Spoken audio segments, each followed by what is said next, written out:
নমস্কার বন্ধুরা, আমি পার্থ সেনগুপ্ত। আজকের বিষয় একটু আলাদা। প্রোগ্রামিং নিয়ে একটু আমার ধারণা শেয়ার করব আপনাদের সঙ্গে, সেজন্য এলাম। কম্পিউটারের ওয়ার্কিং সাইকেলটা একটু বুঝে নিই সুন্দর একটা এক্সাম্পলের মাধ্যমে। আমরা এখানে মা তার সন্তানকে জিজ্ঞেস করছে, বা ধরা যাক দিদিমণি তার ছোট্ট ছাত্রটিকে জিজ্ঞেস করছে, বলতো 12 থেকে 3 বিয়োগ করলে কত হয়। এই যে জিজ্ঞাসা করাটা, এটাই তো ইনপুট, তাই না?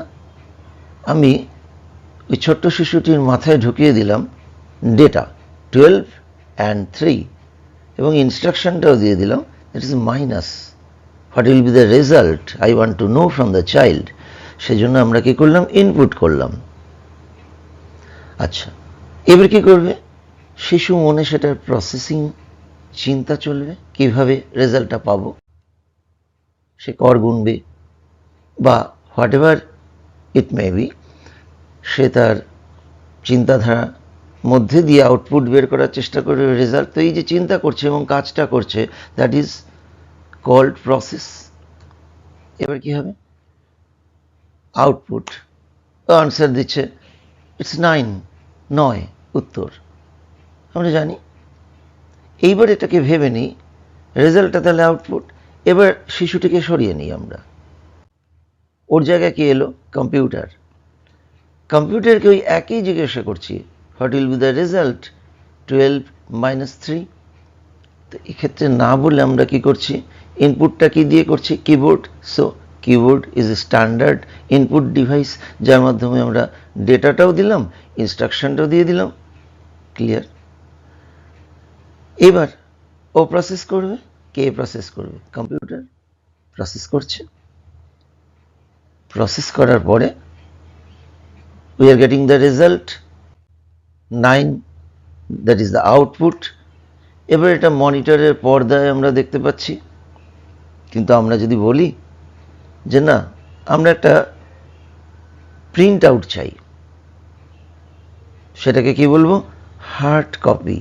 হার্ড কপি জাস্ট এরকম বেরিয়ে আসবে। তাহলে এবার আমরা বলছি যে না, ওই রেজাল্টটাকে পার্মানেন্টলি কোথাও স্টোর করে রাখো।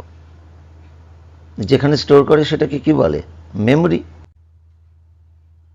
সেটা মেমোরি চিপের মধ্যে, এখানে ধরা যাক এসএসডি, সলিড স্টেট ড্রাইভ, তার মধ্যে আউটপুটটা স্টোর করলাম, বা হার্ড ডিস্কে স্টোর করলাম, বা যে কোনো সেকেন্ডারি মেমোরি ডিভাইসে স্টোর করলাম। এই তো প্রসেস। কিন্তু কম্পিউটার তো কিছুই জানে না, নোজ নাথিং। প্রসেস তো করে বুঝলাম, ও তো কিছু জানে না। কি হলো? আমরা ইনপুট করলাম ডেটা 12 and 3 এবং ইনস্ট্রাকশনটাও ফিট করলাম। বললাম ইউ হ্যাভ টু সাবট্রাক্ট। তাহলে ওটাও ইনস্ট্রাকশনটাও ইনপুট করলাম। তো অ্যাকর্ডিং টু আওয়ার ইনস্ট্রাকশন ও কী করবে?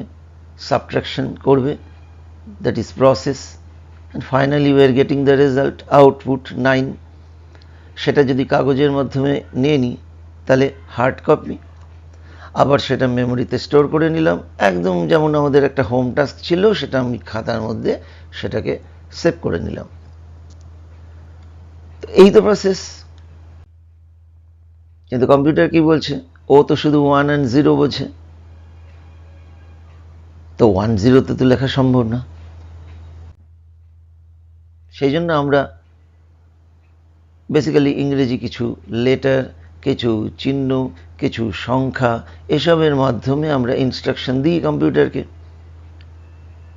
এইবার ইনস্ট্রাকশন আমি বাংলায় বলছি, আপনাদের সঙ্গে কথা, এটা ইংরেজিতে বলতে পারতাম। We can communicate in English or Hindi. তো মানুষের ভাষা, ভাবের আদান প্রদান। সেরকম আমি কম্পিউটারকে দিয়ে কাজ করাতে গেলে তাকেও তো ইনস্ট্রাকশন এবং আমাদের ডেটা দিতে হবে। তার যে ভাষা, যে ভাষায় আমরা কম্পিউটারকে ইনস্ট্রাকশন দিই, that is called programming language. মানুষের যেমন ইংরেজি, বাংলা, হিন্দি আছে, ওদের তেমন ল্যাঙ্গুয়েজগুলোর নাম কি? C, C plus plus, Python, Java, অনেক আছে। এবার কিন্তু আবার কম্পিউটার তো ওগুলো বোঝে না, 1 এবং 0ই বোঝে। চিন্তার কোনো কারণ নেই, আমাদের জন্য আছে কম্পাইলার। সেটা কি করবে, আমাদের ওই ইংরেজিতে লেখা ইনস্ট্রাকশন বা কিছু ডিজিট বা সিম্বল যেগুলো আমরা ইউজ করব সেগুলোকে অনুবাদ করবে। কম্পাইলেশন হওয়ার পরে কম্পিউটার তার ভাষায় অনুবাদিত হলে কম্পিউটার কাজ করবে অ্যাকর্ডিংলি। কম্পাইলার কি? ওটা একটা ট্রান্সলেটার, যেটা ওই আমাদের বাঁদিকের ছবির মতো লেখাটাকে মাঝখানে কম্পিউটারের ফরম্যাটে চেঞ্জ করে প্রোগ্রামটা চালু করতে সাহায্য করবে, মানে আমার ইনস্ট্রাকশনগুলো অনুযায়ী কাজ করতে সাহায্য করবে। এই তো প্রোগ্রামিংয়ের বেসিক। এবার আমরা সি দিয়ে শুরু করব। কেন? অনেক মতভেদ থাকতে পারে। সি পুরনো, বহুদিনের পুরনো, এখন জাভা পাইথন ইউজ করো, কি করছো, সি কেন করছো? এখন সিতে কোনো জব নেই, ওরকমভাবে কিছু হয় না, ডিম্যান্ড নেই। সি সোজা বেসিক প্রোগ্রাম এবং তোমাকে এটা শেখার কোনো দরকার নেই, আধুনিক ল্যাঙ্গুয়েজে যাও। এর যুক্তি খণ্ডন অনেকভাবেই করা যায়। প্রথম কথা হচ্ছে 5 দশকের ওপর ধরে আমাদের সি ল্যাঙ্গুয়েজ চলছে, এভারগ্রিন ল্যাঙ্গুয়েজ, এবং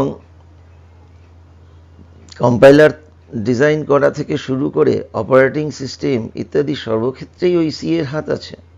সেই জন্য সিকে বলা হয় মাদার ল্যাঙ্গুয়েজ।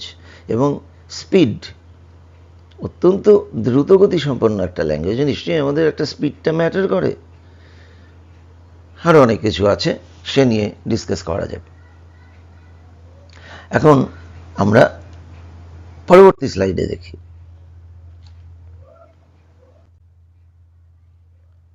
তাহলে প্রোগ্রাম কি না, কতগুলি নির্দেশ, যেটার সাহায্যে কম্পিউটারকে দিয়ে আমরা কোনো কাজ করাই। একসঙ্গে ওই প্রোগ্রামের ওই ইনস্ট্রাকশনগুলোকে বলা হয় প্রোগ্রাম। তার মধ্যে একটা যুক্তি থাকবে, লজিক্যালি লিখতে হবে এবং পরপর লিখতে হবে। So a set of instruction when arranged logically and sequentially to get a particular output is called a program. What is programming language? আরে যে ভাষার মাধ্যমে আমরা কম্পিউটারকে ইনস্ট্রাকশন বা নির্দেশ দিই, that is called programming language, যেটা এক্সাম্পল দিলাম। So programming language may be defined as a medium through which or using which we write our code or program. এবার প্রোগ্রামিংয়ের আগে, যেমন বাড়ি তৈরির আগে কিছু ছবির সাহায্যে বাড়ির প্ল্যানটা ডিজাইন করা হয়, ঠিক সেই রকমই ফ্লোচার্ট হচ্ছে প্রোগ্রাম করার জন্য যে ধাপগুলো দরকার, ইনস্ট্রাকশনের যে সাইকেলটা, সেই ধাপগুলোকে ছবির সাহায্যে বোঝানোকে বলা হয় flowchart. It's a graphical representation of the steps to be followed in a program. তার জন্য কিছু চিহ্ন ইউজ করা হয়, যেগুলো আমরা দেখছি। এই ক্যাপসুলের আকারটা হচ্ছে প্রোগ্রাম শুরু বা শেষ বোঝানো হয়। গতিপথ, প্রোগ্রামের ডাইরেকশন বোঝানোর জন্য অ্যারো সিম্বল ব্যবহার করা হয়। ওই প্যারালোগ্রামটাকে ইনপুট আউটপুট বোঝানোর জন্য ইউজ করা হয়। আর various calculations and variable declaration, তা বোঝানোর জন্য রেক্ট্যাঙ্গেল শেপটা ইউজ করা হয়, এবং ডায়মন্ড শেপটা ডিসিশন, ইফ, বাট, এলস ইত্যাদি বোঝানোর জন্য বোঝানো হয়। এবার এক্সাম্পল দেওয়া যায়। ধরা যাক যে আমাকে কম্পিউটারে একটা ছোট্ট কোডিং করতে হবে, যেটার সাহায্যে দুটো নাম্বারের যোগফল নির্ণয় করতে হবে। ক্যালকুলেটর ধরা যাক, এই যে ক্যালকুলেটারে আমরা যে ক্যালকুলেশন করি, সাপোজ অ্যাডিশন, যে কোনো আমরা নাম্বার টাইপ করব, জাস্ট অ্যাডিশন করতে গেলে প্লাস বাটনটা ক্লিক করব, ইকুয়াল টু, তো উইল গেট দ্য রেজাল্ট। তো ক্যালকুলেটর ডিজাইনের সময় তো আর তারা জানে না যে ইউজার যে ইউজ করবে সে কোন দুটো সংখ্যা টাইপ করবে। তো মনে করি একটা সংখ্যা এক্স, একটা সংখ্যা ওয়াই, এবং তাদের যোগফল হলো জেড। আচ্ছা, অনেকভাবেই করা যায়, কিন্তু আমি এভাবে একটু দেখাই আগে। তো মনে করাকরির তো ঠিক নেই, এবিসিও ধরতে পারতাম, এদেরকে বলে ভ্যারিয়েবল। তো এক্স একটা ভ্যারিয়েবল, ওয়াই একটা ভ্যারিয়েবল, জেড একটা ভ্যারিয়েবল। ওই রেক্টাঙ্গেল বক্সে ভ্যারিয়েবল ডিক্লারেশন হলো। নেক্সট আমরা এক্স আর ওয়াইয়ের মানটা ইউজারের কাছ থেকে নেব, that is called input. Input যেই হয়ে গেল, আমরা Z equals to X plus Y লিখতেই পারি। অ্যাডিশনের রেজাল্ট আমরা জেডে স্টোর করালাম। ফাইনালি জেডটাকে প্রিন্ট করালেই আমরা কি পাবো? We are getting the result. এবং এখানেই program stop end, again capsule symbol use করছি এন্ড বোঝানোর জন্য। আচ্ছা, এটা যদি লিখে ফেলি ওই ডান দিকের মতো, মনে করি সংখ্যা দুটি হলো এক্স এবং ওয়াই, আর এদের যোগফলটাকে বললাম এ জেড, জেড। এবার এক্স ওয়াইয়ের মান ইউজারের কাছ থেকে নিতে হবে। Z equals to X plus Y, addition করে রাখলাম। Finally print Z as total or output. এই যে ধাপে ধাপে ইনস্ট্রাকশন লিখে ফেলা হলো, বাংলায় লিখলাম, এটাকে বলে অ্যালগোরিদম। তো ইংরেজিতে লিখলে কি হবে?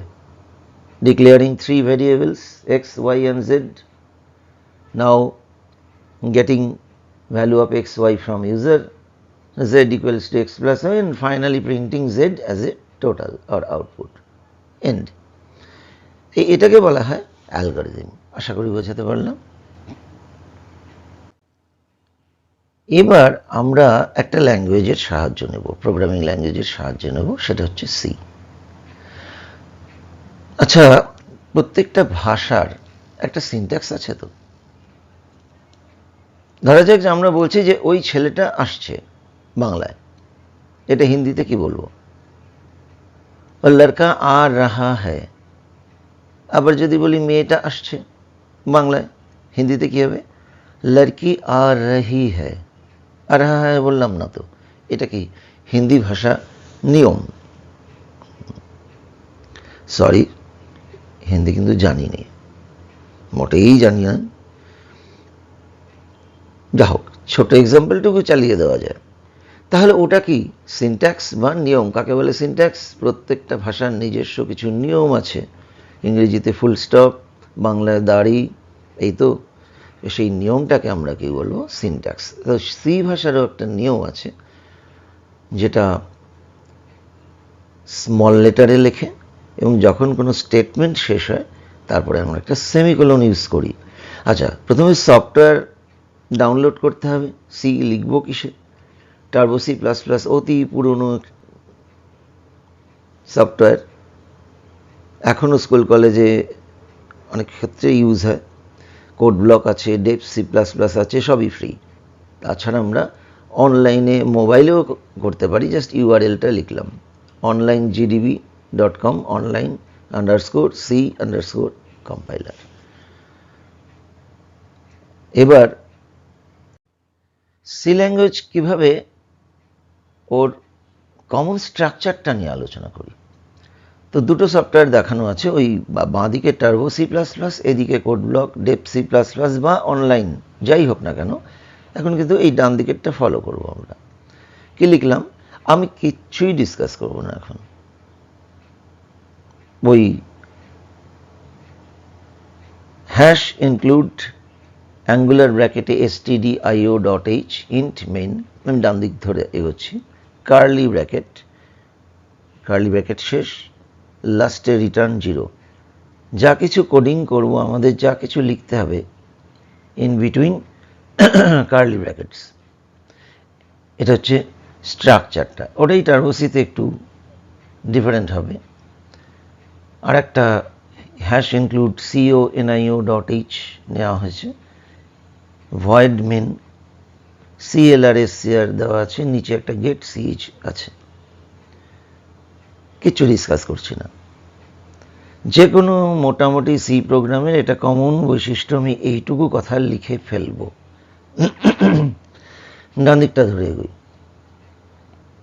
তাহলে আমাদের ওই যে এক্সাম্পলটা, যার ফ্লোচার্ট এবং অ্যালগোরিদম আমরা করেছিলাম, যে দুটো সংখ্যার যোগফল নির্ণয়, সেটা বোঝানো যাক। তো ওই রেড কালার যেটা আছে ওটুকু তো লিখতেই হবে, খাঁচা সি এর। এবার যে ভেরিয়েবল ডিক্লারেশন, ডান দিকের লেখাটা খেয়াল করি, int X Y Z equals to 0। Semicolon, ওটাকে কি বলা হয়, টার্মিনেটর। যে কোনো সেন্টেন্স শেষ হলে আমরা ওই সেমিকোলনটা ইউজ করব। তো মনে করি একটা সংখ্যা এক্স, একটা সংখ্যা ওয়াই, আর তাদের অ্যাডিশনের রেজাল্টটা হলো জেড। ওটাকে কি বলে, ভ্যারিয়েবল ডিক্লারেশন করলাম। এবার ইউজারকে তো বলতে হবে যে ইউজার একটা ইনস্ট্রাকশন দিতে হবে তো, otherwise it will be not possible for any user to input. যে ও তো জানে না কি করতে হবে, ওকে লিখে দেওয়া হলো দুটো সংখ্যা টাইপ করো, টাইপ 2 নাম্বারস। প্রিন্ট করার ফাংশন, এটা একটা কমান্ড বা ফাংশন, প্রিন্ট করার ফাংশন প্রিন্ট এফ। ফার্স্ট ব্র্যাকেটের মধ্যে ডাবল কোটেশনে যে কোনো মেসেজ লিখতে হয়, এটা রুলস। তারপরে আমরা সেমিকোলন দিলাম, তাহলে ওটা স্ক্রিনে প্রিন্ট হবে প্রোগ্রামটা যখন রান করব, চালু করব। নেক্সট এবার ইনপুট নেওয়াটা কি, স্ক্যানএফ হচ্ছে আর একটা ফাংশন যেটার কাজ ইনপুট নেওয়া ইউজারের কাছে। ভেরি ইজি, ওই ডাবল কোটসের মধ্যে দুটো %d লেখা আছে, দুটো ডিজিট, দুটো ডিজিট, সেই জন্য %d দুবার, তিনটে হলে 3টে %d, চারটা হলে 4টা %d। %d কখন নিতে হয়, ইন্টিজার ডেটা টাইপের। এবং আমরা এক্স এবং ওয়াই এর আগে অ্যান্ড চিহ্নটা দিয়েছি, ওটাকে অ্যান্ড বলে না, টেকনিক্যালি ওটাকে কি বলে, অ্যাম্পারস্যান্ড হলো। তারপরে ফোর্থ লাইনটা বোঝানোর কিছুই নেই, Z equals to X plus Y semicolon. এখন এই জেডটাকে আমাদের প্রিন্ট করতে হবে, কি লিখলাম, প্রিন্ট এফ, ওটা দিয়েই প্রিন্ট করতে হবে মেসেজ। কথাটা ডাবল কোটসের মধ্যে টোটাল ইকুয়াল টু একটাই ডিজিট টোটালটা, সেই জন্য একটা %d, কমা, ডাবল কোটসের বাইরে, ভেরিয়েবল কিন্তু অলওয়েজ ডাবল কোটসের বাইরে, ডাবল কোটসে যা লিখবো এক্স্যাক্টলি সেটাই কিন্তু ডিসপ্লে হবে। তো এখানে জেডটা আমরা প্রিন্ট করার জন্য টোটাল ইকুয়াল টু %d কথাটা ওই ডাবল কোটসে, কমা, জেড। এখানে অ্যাম্পারস্যান্ড হলো না। অ্যাম্পারস্যান্ড কখন হয়, অনলি অ্যাপ্লিকেবল ফর স্ক্যানএফ। আরও অনেক জায়গায় হয়, সেখানে তো আমরা যাচ্ছি না। প্রাথমিক প্রোগ্রামে এটুকু জেনে রাখি, স্ক্যানএফে ওই অ্যান্ড কথাটা দিতে হয়। এই যে প্রিন্টএফ, স্ক্যানএফ, এগুলোকে কি বলে, লাইব্রেরি ফাংশন। কাকে বলে লাইব্রেরি ফাংশন, সি এর নিজস্ব কমান্ড বা নিজস্ব ফাংশনকে বলে লাইব্রেরি ফাংশন। এখন এরা থাকে কোথায়, লাইব্রেরি ফাংশনটা আছে কোথায়, না কোনো ফাইলেই। আমরা জানি একটা অক্ষর যদি সেভ করতে চাই তো ওটাকেও ফাইল ফরম্যাটে সেভ করতে হবে। তো সেই কমান্ডগুলো কোথায় লেখা থাকে, যেই ফাইলে লেখা থাকে তাকে বলে হেডার ফাইল। তো হেডার ফাইল তো হেডেই থাকবে, সেই জন্য ওপরে আমরা ডিক্লেয়ার করি। সহজ, হ্যাশ ইনক্লুড আমরা আমাদের প্রোগ্রামে অন্তর্ভুক্ত করে নিচ্ছি ওই হেডার ফাইলটা, এক্সটেনশন নেম কি এইচ। এই হেডার ফাইলে আমরা সমস্ত লাইব্রেরি ফাংশনগুলো ইনক্লুড করা আছে। এসটিডি, স্ট্যান্ডার্ড আইও ইনপুট, তার মানে ইনপুট আউটপুট সংক্রান্ত স্ট্যান্ডার্ড যেসব ফাংশনগুলো আছে সেগুলো কিন্তু ওই হেডার ফাইলের ভেতরেই বর্ণনা করা থাকে। ওগুলো আমরা আমাদের প্রোগ্রামে প্রথমেই ইনক্লুড করে নিচ্ছি যে we are using such this formula, আর অল দ্য ফর্মুলা রেফারেন্স হিসেবে আমরা উপরে নিয়েছি কাকে, ওই হেডার ফাইলটাকে। আর ওই যে স্ক্যানএফ, %d এগুলোকে বলে ফরম্যাট স্পেসিফায়ার। ঠিক আছে, এইবার এটাই টার্বোসিতে ওই একই রকম, শুধু ভয়েড মেন লেখা হলো, নিচে গেট সিএইচ লেখা হলো। রান কি করে টার্বোসিতে রান করে কি করে, ওই কম্পাইল মেনুতে পাশে কি লেখা আছে, অল্টার F9। কম্পাইল মানে আমাদের এই সোর্স কোডটাকে অনুবাদ করবে, আর ডাইরেক্ট রান করব কি করে, compile and run, control F9 press করে। আর কোড ব্লকসে কীভাবে রান করব, ওখানে বিল্ড অপশান আছে, বিল্ড, কম্পাইল অ্যান্ড রান। আর অনলাইনে আমরা করতেই পারি, দেখব। এবার ওই যে ভ্যারিয়েবল ডিক্লেয়ার করলাম কতগুলি কথা, ইন্ট এক্স ওয়াই জেড, এই ভ্যারিয়েবল কাকে বলে, মানে আমি তো জানি না ইউজার কোন দুটো সংখ্যা দেবে, তো মনে করি একটা সংখ্যা এক্স এবং ওয়াই। তার মানে ওটা গিয়ে ঢুকবে তো মেমোরির কোনো জায়গায়, তার মানে symbolic address of memory location where a value is to be stored, যেখানে কোনো ভ্যালু স্টোর হয়। কারণ ভেরিয়েবলের নামকরণের নিয়ম আছে, 31টা অক্ষর বিশিষ্ট হতে পারে, ডিজিট দিয়ে কখনো ভেরিয়েবল নেম হয় না, ওই আন্ডারস্কোর বা লেটার দিয়ে শুরু হতে পারে, মাঝে কোনো স্পেস চলবে না। ইন্ট নাম 1 শেষে একটা ডিজিট দিলাম, এরকম হতে পারে। নাম স্পেস 1 এটা হয় না। আর কোনো সি এর নিজস্ব কোনো শব্দ ব্যবহার করতে পারবো না ভ্যারিয়েবল হিসাবে। টোকেন কাকে বলে? প্রত্যেকটা শব্দ ইন্ট, ওই যে স্পেস দিয়ে দিয়ে ইফ, হোয়াইল যখন ইউজ হবে পরবর্তীকালে, প্রত্যেকটাকেই আমরা বলবো টোকেন। আর দুটো শব্দের মাঝে যে স্পেস ব্যবহার করি that is called white space, very easy. এবার সাধারণত আমরা যে চিহ্নগুলো ইউজ করি, সিতে কীভাবে ইউজ হবে সবই ঠিক আছে। গুণ চিহ্নটা ওখানে অ্যাস্ট্রিস্ক, ভাগ চিহ্নটা slash, greater than equal to, less than equal to, যেভাবে মুখে বলি সেভাবে, গ্রেটার দ্যান ইকুয়াল টু সেভাবেই লিখব। নট ইকুয়াল টুটা দেখি ওই কীরকম, আগে একটা নট বিস্ময়বোধক চিহ্ন, তারপরে ইকুয়াল টু, এটাকে বলা হয় নট ইকুয়াল টু সিম্বল। আর C7 স্কোয়ার এরকম পাওয়ার দিয়ে বুঝবে না, তাহলে বোঝাতে গেলে প্রাথমিক স্তরে আমরা 7 × 7 করতে পারি, 7 কিউব বোঝাতে গেলে 7 × 7 × 7 করতে পারি, যদিও পাওয়ারের ফাংশন আছে, সেটা will discuss later. 2a + b এভাবে নর্মাল ও বোঝে না, ইন্টু সাইন, মাঝখানে কিন্তু একটা অ্যাস্টেরিস্ক দিতে হবে। রুলটা কি ছিল তাহলে? সব ছোট হাতে লিখব, প্রত্যেকটা স্টেটমেন্ট শেষ হলে একটা সেমিকোলন ইউজ করব। এটা বলা আছে, স্ক্রিনশট নিয়ে প্রত্যেকে খাতায় ঠিকমতো লিখে নিতে পারি। এটা কিন্তু এটা খুব ধৈর্যের পরীক্ষা, ল্যাঙ্গুয়েজ সবার হয় না। অনেক ভিডিও আছে ইউটিউবে, শিখতে চাইলে শেখা যাবে, অনেক ভালো ভালো ভিডিও আছে। তা সত্ত্বেও আমি যেভাবে পড়াই, সে সবার তো একটা নিজস্বতা থাকে, আমি আমার মতো করে পড়াই, তাহলে যেভাবে পড়াই এত বছর ধরে সেটা একটু শেয়ার করলাম আমার চ্যানেলে। এরকম বিভিন্ন চ্যানেল আমরা দেখব, দেখে ঠিকমতো চেষ্টা করব করতে প্রোগ্রামগুলো ধরে ধরে, এবং practice makes a man perfect. Without practice কিন্তু কিছু হয় না যে কোনো জিনিসই। তো অনলাইনে করব কিভাবে? ওই যে ইউআরএল দেওয়া থাকলো, অনলাইন জিডিবি, আমি গুগলে যদি CGDB এইটুকু লিখি, CGDB, যে ফার্স্ট লিঙ্কটা আসবে ওটাই, এই লিঙ্ক ক্লিক করলে আমরা ঠিক ইন্টারফেসটা বাঁ দিকের মতো পাবো, সব লেখাই আছে। প্রিন্টএফ হ্যালো ওয়ার্ল্ড একটা প্রোগ্রাম করা আছে হ্যালো ওয়ার্ল্ড শব্দটা প্রিন্ট করার জন্য, তো রানে গেলেই ওই এরকম ডান দিকের মতো রান করবে, এটুকুই। ওই প্রিন্টএফ হ্যালো ওয়ার্ল্ডটা মুছে আমরা আমাদের মতো কোডটা করতেই পারি।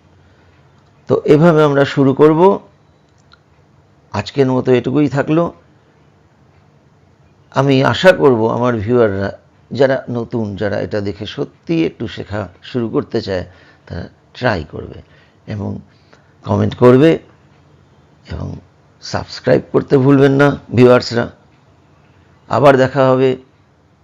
আমার অন্য চ্যানেলগুলো আছে, যারা ফিনান্সিয়াল অ্যাকাউন্টিংয়ে ইন্টারেস্টেড তারা ট্যালি ওই চ্যানেলটা দেখতে পারেন। আবার কোডিংটা জাস্ট শুরু হলো, একদম শুরু হলো, পরপর চলবে এভাবে। দেখা হবে খুব শীঘ্রই।